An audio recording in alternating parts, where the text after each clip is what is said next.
వచ్చి joint register కౌన్సిల్తో ఇద్దరు ఉద్యోగ సంఘాలతో, రెండోది వచ్చి ఎక్స్క్లూజివ్గా సెల్ఫ్ ఎంప్లాయీస్తో. జాయింట్ రిజిస్టర్ కౌన్సిల్లో జరిగిన అంశాల్లో వాళ్ళు ప్రధానంగా ఐఆర్, అలాగే స్పెషల్ క్వాంటమ్ ఆఫ్ పెన్షన్ సంబంధించి ఇంతకుముందు తగ్గించిన దాన్ని రిటైర్డ్ ఎంప్లాయీస్ సంబంధించి అదో ఆ విషయం. మూడోది వచ్చి ఇంతకుముందు మనం ఇచ్చిన టైం బౌండ్లో ఇచ్చిన శాలరీస్ గురించి, బకాయిల గురించి, ఇంకా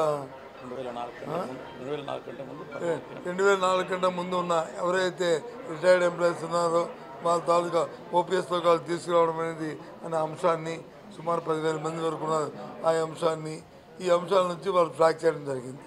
ఆ నాలుగు అంశాల పట్ల చెప్పాము. ముఖ్యంగా ఏదైతే ఇంతకుముందు చెప్పిన విధంగానే మార్చి నెలలో ఏవేవైతే బకాయిలు ఉన్నాయో అవన్నిటి కూడా చెల్లింపులు చేస్తామని అంశాల వారికి ఇచ్చామో వాటి మీద కట్టుబడి ఇప్పటికే స్టార్ట్ చేశాము.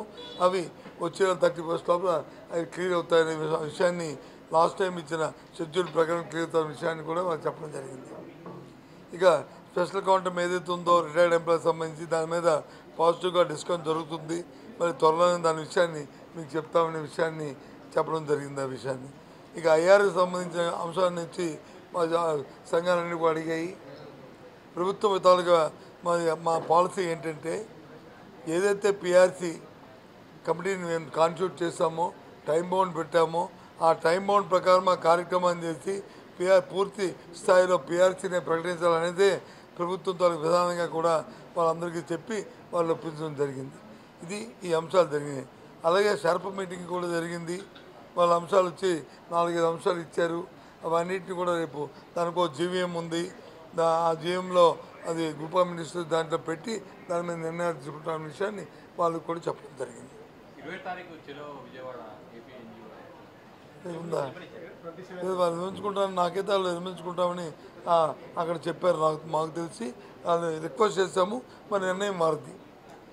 మేమైతే రిక్వెస్ట్ చేశాము నిర్మించుకోమని.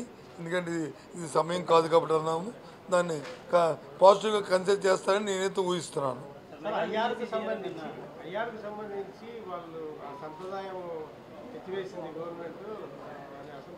సంప్రదాయం అనేది ఒకటి ఆలోచించాలి. ఐఆర్ అంటే ఇంటీరియం రిలీఫ్. ఎప్పుడు ఇస్తారు ఇంటీరియం రిలీఫ్? పిఆర్సీ ఆలస్యమైతే ఇస్తారు. ఈ ప్రభుత్వం వచ్చిన తర్వాత గత ప్రభుత్వం ఈ ప్రభుత్వంలో 2 సంవత్సరాలు వచ్చి మనకి కోవిడ్ వచ్చింది కాబట్టి అది ఆలస్యమైంది అప్పుడు. కాబట్టి అప్పుడు ఐఆర్ని ప్రకటించాం, దాని ప్రకారం చేసాం. ఇప్పుడు వచ్చి అవసరం లేదు, ఇన్ టైంలోనే పిఆర్సీని ఇస్తామని చెప్పినప్పుడు ఇంకా ఐఆర్ ఎందుకు? 108లో చేస్తామన్నప్పుడు ఇంకా ఐఆర్తో ఇంకా అది వస్తుందే, ఆ అంశం వస్తుందే కాదు. జనరల్గా లేట్ అవుతుంది అనుకోండి. ఇక్కడ నుంచి మేము మీ ఇంటికి వెళ్ళడానికి వచ్చి అరగంటలో వెళ్ళాలి, గంట అవుతుంది అనుకుంటూ ఊహిస్తారుగా. అరగంటలో మన టైం బాగుంటుంది, మన టార్గెట్ అది. వెళ్ళాలని కోరుకుంటాం, అవ్వాలని కోరుకుంటాం. అప్పుడైతే అప్పుడు ఆలోచిస్తాం. అది ఆలోచించకంటే అవ్వకంట అది ఆలోచించి ఊహించి మాట్లాడింది సంబంధించి కాదు, మా విధానం అది కాదు.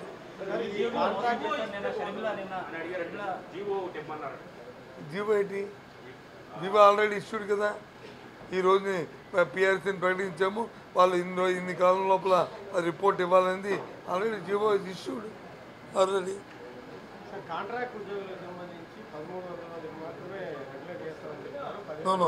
తప్పు. ఏదైతే కాంట్రాక్ట్ ఉద్యోగులు ఉందో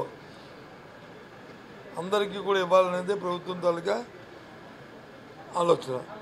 అయితే కొందరు వచ్చి క్లియర్ కట్గా కేసెస్ ఉన్నాయి, కొందరికి వచ్చి సమ్ ఎర్రర్స్ ఉన్నాయి, అందులో తమ సాంకేతికపరమైన అంశాలు ఉన్నాయి. ఇవి కలిపి లేట్ చేయొద్దు. ఏవైతే క్లియర్ కట్ ఉన్నాయన్నీ ముందు డిస్పోజ్ చేయండి. ఏవైతే లోపాలన్నా వాటిని సరిదిద్ది వాటికి కూడా ఇవ్వండి అని చెప్పాం. అది ఆల్రెడీ ఇచ్చాం, ఇష్యూడ్ ఆల్రెడీ టైం బౌండ్. ఇవన్నీ కూడా 1వ తారీఖు లోపల ఎవరైతే ఫెయిర్ కేసెస్ ఉన్నారో ముందు ఫెయిర్ కేసులు రిలీజ్ చేయమని చెప్పి విధానాన్ని చెప్పాం. ఆలోచన కాదు, మా ప్రభుత్వ విధానాన్ని చెప్పాం. షర్మిలా గారు చేసినటువంటి నిరుద్యోగులు మోసం చేశారు. మెగా డిఎస్ అని 22,000 పోస్ట్ అని చెప్పి 6,000 పోస్ట్ ఇచ్చారు. అది కూడా హడావిడిగా చేసి చదువుకోవడం టైం ప్రభుత్వంలో ఒక విధానం ఉంటుంది. ఉద్యోగం అనేది దేనికి వస్తుంది, దేనికి టీచర్ అనేది పోస్ట్ దేనికోసం వస్తుంది? విద్యార్థులు ప్రైవేట్ స్కూల్లో చదివిన కంటే అంతకుముందు ఉన్న గవర్నమెంట్ స్కూల్లో చదివిన దానికంటే ఇప్పుడు ఎక్కువ మంది ఉన్నారు. వారికి తగ్గట్టు ఖాళీలు ఉంటాయి. ఆ ఖాళీలకు తగ్గట్టు ఉద్యోగ నియామకాలు జరుగుతాయి.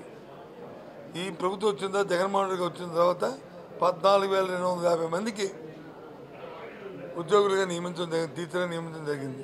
అవి పోగా ఇంకా ఇప్పుడు 6,100 పోస్టు ఖాళీ ఉంటే వాటికి అన్నిటికి ఇస్తూ రాబోయే కాలంలో నో వేకెన్సీ అనే విధంగా ప్రతి సంవత్సరం కూడా చేయాలని విధానం తీసుకున్నాం. ఆ ప్రకారం ఉన్న పోస్టులన్నింటి కూడా త్వరితగతంగా నింపుతున్నాం. అయిన తర్వాత ఇక ప్రతి సంవత్సరం కూడా ఇదే ప్రక్రియ కొనసాగుతుంది.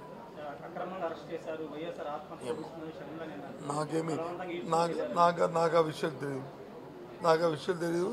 ప్రభుత్వం ఏది కూడా తొందరపాటుతోనో దురుద్దేశంతోనో జులుంతోనో చేయదు. ఇది ప్రజాస్వామ్యంగా బద్ధంగా ఉండాలని కోరుకుంటున్న ప్రభుత్వం కాబట్టి ఆ ప్రజాస్వామ్యబద్ధంగానే మేము మా తాలూ ప్రక్రియ కానీ మా అధికారులకి ఇచ్చిన ఆదేశాలు కానీ మేము కానీ ఉంటాం తప్ప అది అతిక్రమించాం మేము. అది ఎవరైనా దాన్ని అతిక్రమిస్తే చట్టం అది చేసుకెళ్తుంటుంది. మాకు సంబంధం. ఓకే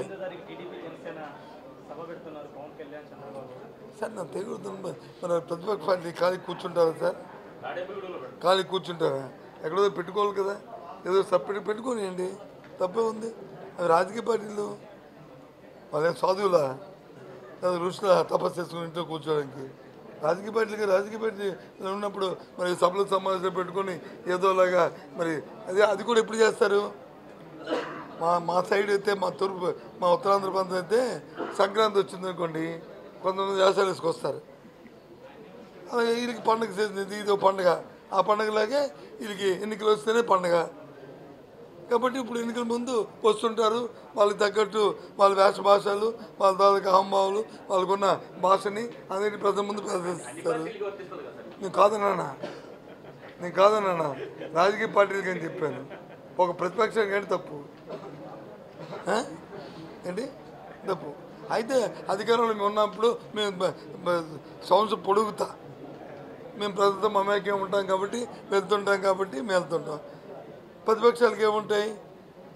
ఎన్నికలప్పుడు తప్ప ఉట్టప్పుడు పని ఉండదు. దానికి దీనికి పని ఎప్పుడు ఉంటుంది? ప్రభుత్వాలు విఫలమైతే ఉంటుంది. మేము ప్రభుత్వం మాది విఫలమైన ప్రభుత్వం కాదు, మాది సక్సెస్ఫుల్ ప్రభుత్వం. మాది ఈ రాష్ట్ర ప్రజలందరూ కూడా అందరూ ఆమోగ్యమైన ప్రభుత్వం మాది. అందరికీ ఏ అవసరం వచ్చినా దాన్ని సంక్షేమకి అభివృద్ధికి మారుపేరుగా జరుగుతున్న 5 సంవత్సరాలు 4 సంవత్సరాలు 14 కాలంలో మా పరిపాలన విధానం అది. సో కాబట్టి వాళ్ళకి పని లేకుండా పోయింది 4 సంవత్సరాలు 10 నెలలు. ఇప్పుడు 2 నెలలైనా పని వాళ్ళు వేషం వేసుకొని మేకప్ వేసుకొని రాకుండా ఉండమంటే ఎలాగవుతుందండి? ధర్మం అది చెప్పండి. సరే అది పని ఎవరు కానివ్వండి, తప్పేముంది?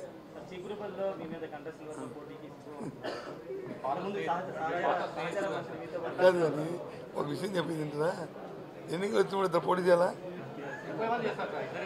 30 మంది చేస్తారా? 30 మంది ఒకరు పని, ఇద్దరిదే ఒకరు, తప్పే ఉంది. అవన్నీ అవి వాళ్ళు ఎందుకోరు కానీ నా మీద ఎవరు పోటీ చేయాలి కదా. నేను వైఎస్ఆర్సీ పార్టీ తరఫున పోటీ చేస్తాను. నా మీద ప్రతిపక్షంలో ఏ పార్టీలు ఉంటే ఆ పార్టీలో పోటీ చేయాలి. అది XYZ. సరే అది ప్రతిసారి అయింది, ఈసారి తప్పుతుంది ఏంటది? నేను బ్రేక్ చేయను, ఆయనకి ఆయనే బ్రేక్ చేసుకుంటాడు. ఓకేనా? అదేదో ఆయన అడగండి. ఓకే, ఉంటాను. Bye, see you.